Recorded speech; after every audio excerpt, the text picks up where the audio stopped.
What if I told you that the really harsh toxic bleach that you might use to aggressively scrub the grout in your bathroom is fundamentally the exact same chemical your white blood cells are using at this very moment to fight off a minor infection from a paper cut? I mean, it sounds like a complete contradiction, right? Yeah. The idea that something capable of, chemically burning your lungs and bleaching your clothes could also be the very substance your immune system relies on to keep you alive. It's, frankly, really hard to wrap your head around. It really is. It's wild. And yet, if you look under your kitchen sink right now, you'll probably find a brightly colored plastic jug of bleach. It's cheap, it's pungent, and it feels incredibly corrosive. Oh, definitely. You wouldn't want to get it anywhere near your skin. All right, but then if you go online or look in a high-end pharmacy, you might find a tiny, very expensive bottle of facial mist or a soothing eye spray, and it feels like pure water. Yeah, and it's completely safe for delicate skin. Right. Exactly. Completely safe, virtually no smell, Yeah. and you're essentially paying a premium for a chemical cousin of that heavy-duty floor cleaner. So, welcome to this custom-tailored deep dive. We are looking at a really comprehensive article from Aero Organics today to decode this bizarre chemical duality. It's a fascinating piece. It really is. We are putting sodium hypochlorite, which is the harsh stuff in the bleach bottle, head-to-head with hypochlorous acid, which is the gentle, skin-safe spray. Our mission today is to understand how these two intimately related compounds can behave so wildly differently. And really how understanding the underlying chemistry can completely change the way you clean your home and treat your body. Exactly. So where do we even begin with this? Well, the secret behind this duality is incredibly elegant, I think. And it all comes down to a really fragile chemical equilibrium. Okay. It's basically a perfect example of how an incredibly minor shift in an environment, specifically the sheer transformative power of pH, can completely alter how a molecule interacts with the physical world. Okay, let's unpack this because I want to start right there with the actual building blocks. Reading through the source material, the chemical formulas look almost identical. They do, yeah. On one side, we have sodium hypochlorite, which is NaOCl, and on the other side, we have hypochlorous acid, which is HOCl. So, both have chlorine, both have oxygen, Right.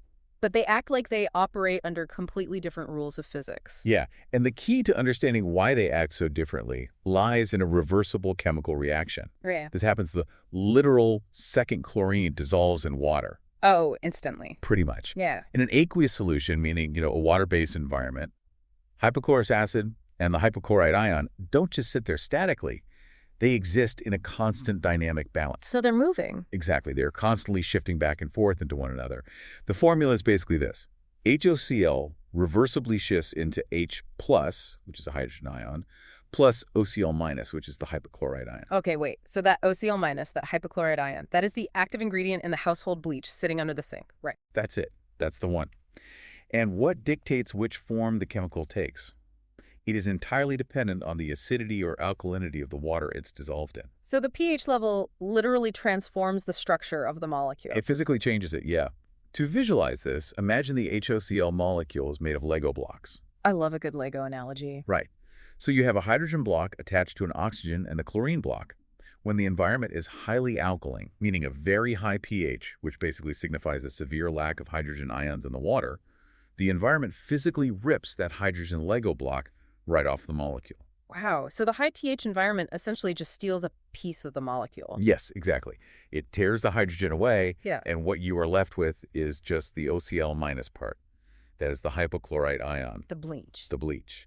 But because this is a reversible reaction, if you lower the pH to a slightly acidic or neutral state, the environment is suddenly flooded with hydrogen ions again. Oh, I see. So the molecule grabs a hydrogen block, snaps it back into place, and you have the fully intact molecule of HOCl, hypochlorous acid. Okay, so for you listening, think of pH almost like a mood ring for the chemical.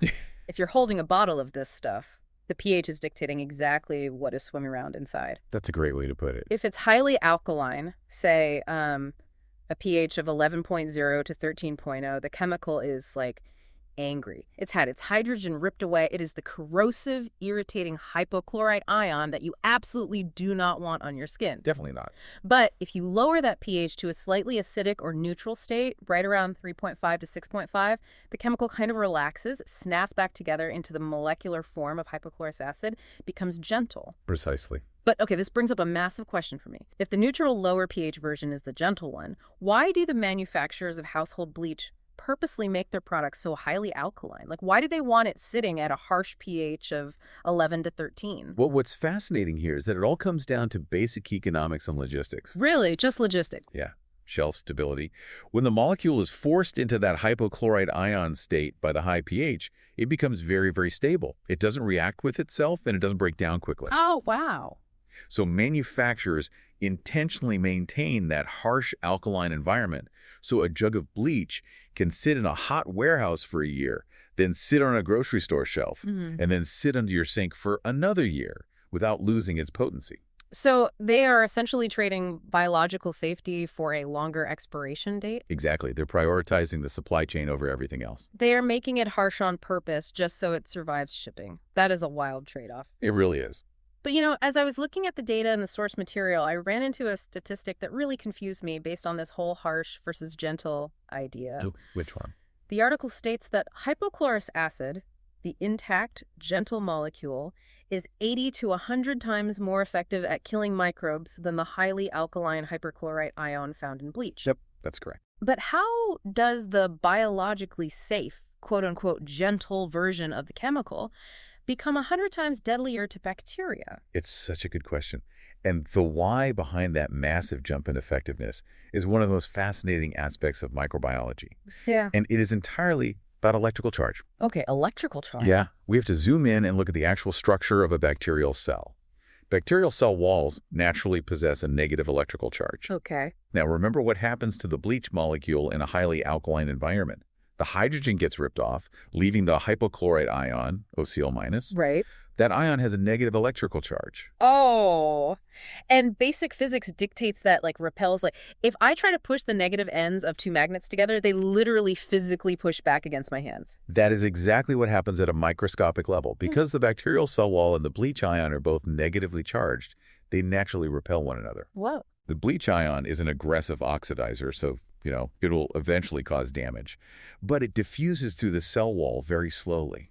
It has to rely on brute force and sheer numbers to overcome that natural magnetic repulsion. That makes total sense. But hypochlorous acid, on the other hand, HOCl, has all its pieces intact. Because it has that hydrogen atom attached, it is completely neutral. It carries no electrical charge whatsoever. I see. So it doesn't trigger the magnetic pushback. Right. Think of the negative HOCl- ion in bleach as a clumsy, heavily armored knight trying to loudly bash down a fortified castle door. Okay, I like this. The knight is heavily armed and will do a lot of damage eventually, but the castle defenders hear him coming and push back against the door. Yeah. It takes a massive amount of brute force and time to breach the wall. Right. But the neutral HOCl molecule, that is a silent ninja. Because it carries no electrical charge, the bacterial cell wall doesn't even recognize it as a threat. That's crazy. Yeah, the ninja doesn't bash the door down. It just quietly slips right through the keyhole without triggering any alarms or repulsion. That perfectly explains the speed difference. The ninja doesn't have to fight its way into the building. Exactly. And once that HOCl ninja slips inside the cell, the real destruction begins. It acts like a microscopic wrecking ball inside the bacteria. Oh, wow. It rapidly oxidizes the internal components, stealing electrons from the cell's crucial structures. It destroys the lipids that hold the cell together. It denatures the proteins the cell needs to function, and it actively breaks apart the bacterial DNA, causing irreversible structural breakdown. And because it doesn't waste any time fighting the negative charge of the cell wall on the outside, the speed of this internal destruction must be incredible. It is staggering. The source material provides some incredible data on this, actually. Because of this ninja-like penetration, HOCl can destroy dangerous, highly resilient pathogens, including Staph aureus and Pseudomonas aeruginosa, in just 15 to 60 seconds. Yeah, under a minute. We are talking about a 99.999% reduction in the bacterial load in under a minute. And it achieves that 99.999% reduction without causing any chemical burns to human skin, which is the ultimate paradox here. Right, because, if you poured household bleach on your skin for 60 seconds, you would be dealing with severe irritation, redness, and potentially chemical burns. Without a doubt. But you can literally spray HOCl onto your face. And here's where it gets really interesting. The reason for this biocompatibility is probably the most mind-blowing part of the Air Organics article. Our own bodies actually manufacture this exact chemical. We do. Inside your body, right now, a specific type of human white blood cell called a neutrophil is naturally producing hypochlorous acid. That is just wild to me. It's amazing, right? When your immune system detects an invading bacterial infection, say you get a splinter or a scraped knee, Mm. these neutrophils migrate directly to the site of the injury. They literally engulf the invading bacteria in a process called phagocytosis. Okay. And once the bacteria is trapped inside the white blood cell, the cell manufactures and unleashes HOCl to destroy the pathogen from the inside out. So it is a literal bioidentical weapon. The spray you buy in a pharmacy is chemically the exact same as the weapon your own immune system uses. Basically, yeah. But, okay, I have to pause you there because as I was reading the clinical applications in the source, I was genuinely confused by a contradiction. Okay, what was it? The article mentions that doctors frequently prescribe a diluted form of bleached sodium hypochlorite for infected wounds. It's called Dakin's solution. Ah, yes. Dakin's solution. If HOCl is a safe, natural, neutral ninja molecule that kills bugs 100 times faster, why on earth would a medical professional ever willingly pour the clumsy, toxic, heavily armored knight into a patient's open wound? It seems counterintuitive, I completely agree. But it highlights the reality of complex trauma care. Dakin's solution is a clinical mixture of sodium hypochlorite, usually diluted to a concentration between, like, 0.125% and 0.5%. Okay, so it's not much weaker than the stuff under the sink. Right, much less concentrated. But you are right, it is heavily alkaline, just like household bleach. When a doctor is looking at a severe trauma wound or, say, a pressure ulcer that has advanced into a severe infection, they're often dealing with a wound bed filled with necrotic tissue. And just to clarify for the listener, when we say necrotic tissue, we are talking about dead, decaying, or rotting organic matter inside the wound. Exactly. It's thick, heavy, dead tissue that provides a perfect breeding ground for more bacteria. A gentle ninja molecule like HOCl is fantastic at quietly taking out individual bacteria, but it is not strong enough to clear away a physical barrier of dead flesh. Ow. I see. The high alkalinity of Dakin's solution acts as a chemical bulldozer. It aggressively dissolves that thick, dead organic matter. It chemically clears the field so that the wound can actually begin to heal. Okay, so the brute force of the armored knight is actually the right tool when you need to literally bulldoze through a physical barrier of decaying tissue. It is, but it comes with a severe clinical cost. That same high alkalinity that makes it so good at dissolving dead tissue also makes it highly cytotoxic to healthy tissue. Cytotoxic, meaning it is toxic to the living cells we actually want to keep alive. Precisely. Specifically, it heavily damages fibroblasts and keratinocytes. Let's break those down. Sure.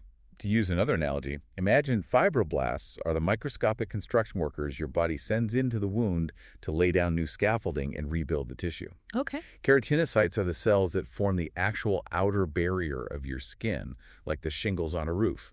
Dakin's solution might clear out the dead debris, but its harsh alkalinity also kills the construction workers and destroys the shingles. Oh, that's a huge drawback. It is. So while Dakin's solution, which by the way is quite cheap, costing about $14 to $32, is excellent at clearing out a heavily necrotic wound, it actively slows down the healing process of healthy granulation tissue. Which brings us back to why you would choose the HOCl spray instead for everything else. Right.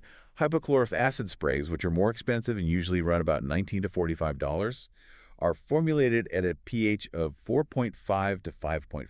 That's specific, huh? Yes, and this isn't just a random number. It perfectly matches the natural acidic mantle of human skin. Because it matches our biology and completely lacks that corrosive alkalinity, HOCl has zero cytotoxicity. Wow. It doesn't kill the fibroblasts. The construction workers can keep building the scaffolding while the HOCl ninja quietly neutralizes the bacteria. That is incredible. Yeah, therefore, it is the absolute go-to choice for delicate tissue healing, for ophthalmic care, meaning, treating infections around the sensitive tissues of the eyes, and for pediatrics, where preserving delicate skin is paramount. So if we connect this to the bigger picture, heavy debris requires the brute. Delicate healing requires the ninja. Exactly. Medical choices depend entirely on balancing the severity of the infection against the need to preserve healthy host cells. I love how clearly that frames the medical side. But, if we pivot this to our daily lives, for the listener who is just trying to keep their kitchen clean or sanitize their kids' toys, it brings up an obvious question. Okay. So what does this all mean? If HOCl is 100 times stronger at killing germs, safe enough to spray directly into your eyes, and produced by your own immune system, Why are we still buying bleach? Should you just go under your sink right now, throw away all the sodium hypochlorite, and replace your entire cleaning routine with HOCl? The short answer is no. You shouldn't throw out your bleach just yet. Really? Yeah.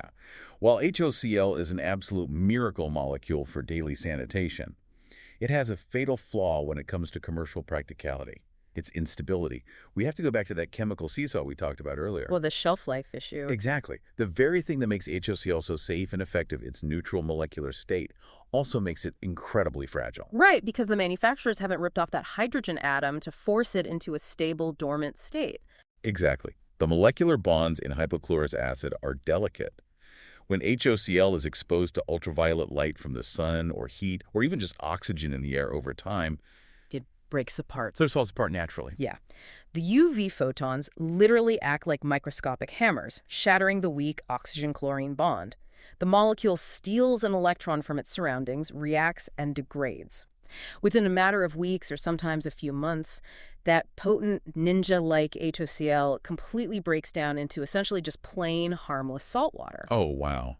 Which is a total nightmare if you are a company trying to bottle a cleaning spray, ship it across the country, and have it sit on a supermarket shelf for a year. Right. It would literally just be expensive salt water by the time the consumer bought it. Precisely.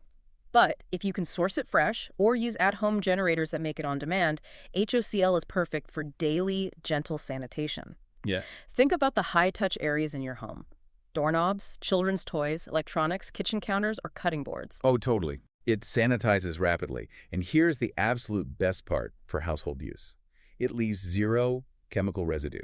Because its natural life cycle is to degrade back into salt water, you don't even need to rinse it off a food preparation surface before you chop vegetables. That is so convenient.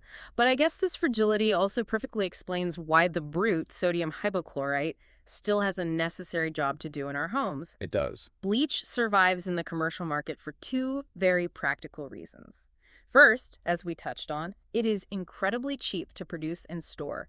A jug of bleach costs anywhere from $2 to $9, whereas buying a large cleaning volume of stabilized HOCl can cost anywhere from $15 to $48. Yeah, that's a big difference. And if you were cleaning a massive area, that price difference adds up really quickly. Definitely.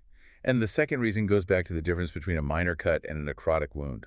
Some household messes require the heavy, aggressive oxidation of a chemical bulldozer. Like, Well, if you are dealing with thick organic matter, say, a severe mold outbreak spreading across damp basement walls, or an emergency involving sewage backing up into a bathroom, you actually need the slow, heavy, destructive power of the highly alkaline hypochlorite ion. right. HOCl is simply too gentle and breaks down too quickly to aggressively eat through thick, visible layers of grime, biofilm, and mold.